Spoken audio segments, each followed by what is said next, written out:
T-minus 20 seconds and counting. Police are firing tear gas. We have ignition sequence start. Yeah, it means we're about to get out here in the street.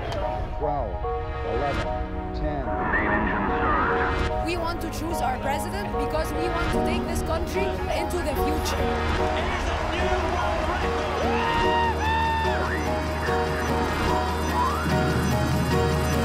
Liftoff.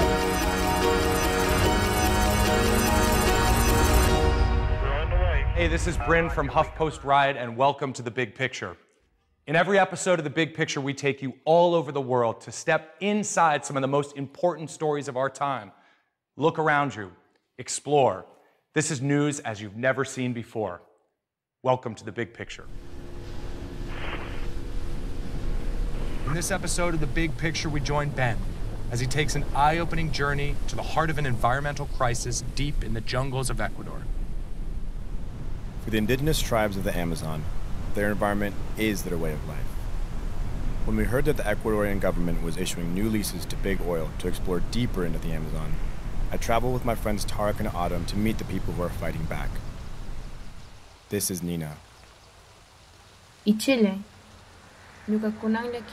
When I was 7 years old, I had a vision. There were trees bare. The rivers polluted. Everything was ash. A place where there was no life. And today, I stand face to face with that nightmare. This is Ecuador. In the 1960s, big oil companies began drilling in the northern area of the Ecuadorian Amazon. After 28 years of environmental destruction, the companies left behind poison water and soil, leading the Kofan people into decades of disease and death. In 1993, the Kofan filed a class action lawsuit. A court found Big Oil responsible for the damage, ordering them to pay a settlement of $8.6 billion. Up until today, the oil company refuses to pay. And these people's cultures and livelihoods will never be the same again.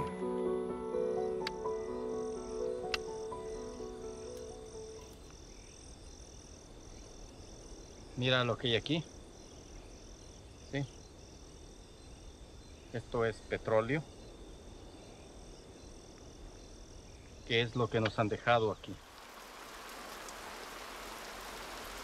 Here, children are bathing in contaminated waters beneath pipelines that now snake through every corner of the jungle, even through sacred graveyards.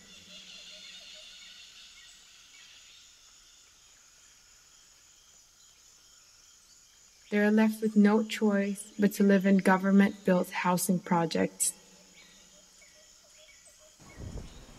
living on the polluted land they've been left with, rather than the jungle they thrived in.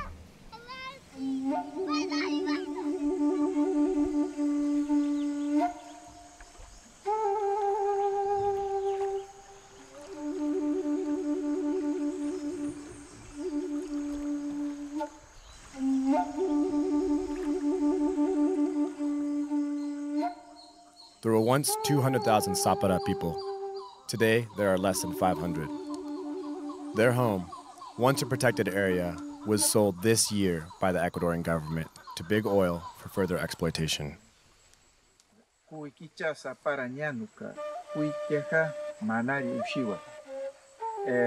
Nosotros somos nacionalidad Zapara y mi nombre es Manari Ushiwa y aquí estoy con mis hermanos. Nosotros queremos dar un mensaje para el mundo.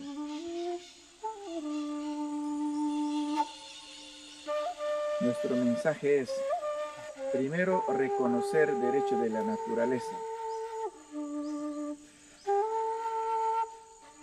Para nosotros el petróleo que está bajo tierra es un recurso natural que tiene espíritus.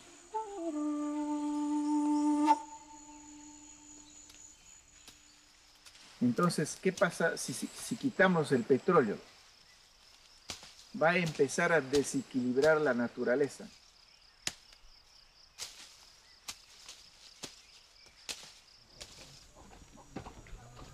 planta medicinal que tenemos nosotros en nuestra mano, que sirve para curar muchas enfermedades modernas como cáncer, como SIDA.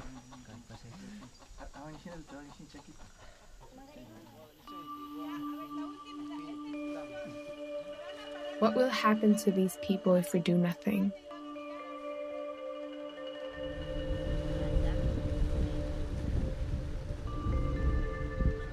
The threat of cultural extinction is very real.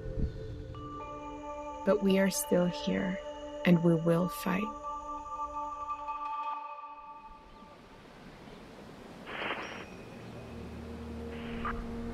From Ecuador to the mountains of Bhutan, we now join David as he discovers a hidden world based less on money and more on happiness.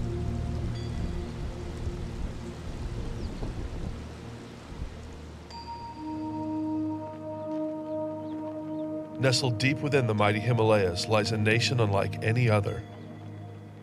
This is the Kingdom of Bhutan.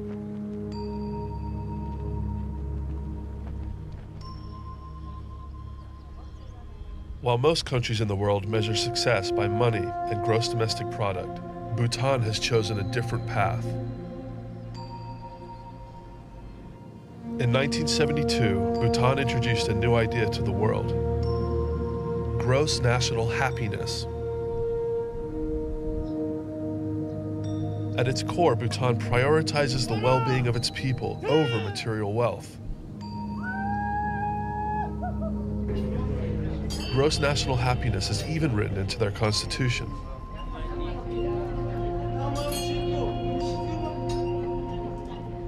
One of the essential pillars of gross national happiness is environmental conservation. This concept is central to the national religion, Buddhism, which emphasizes harmony between humans and nature.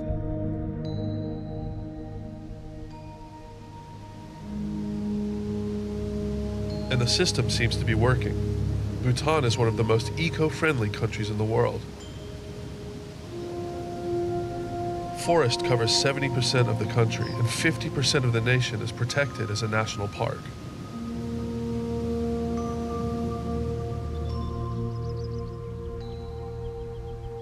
Bhutan is the only country in the world that is carbon negative. This means its forests absorb more carbon dioxide than the country produces.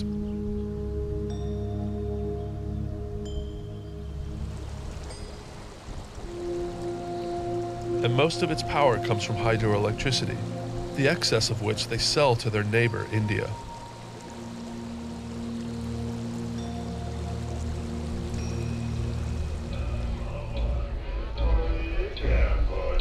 In a globalized world, Bhutan has managed to carve out a space relatively untouched by the effects of globalization.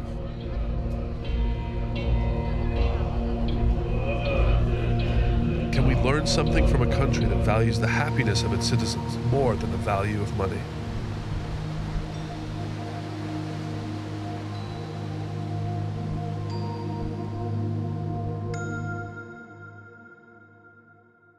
Thanks for joining us at The Big Picture. I hope you enjoyed becoming the story. Stay tuned for the next episode. I look forward to seeing you there.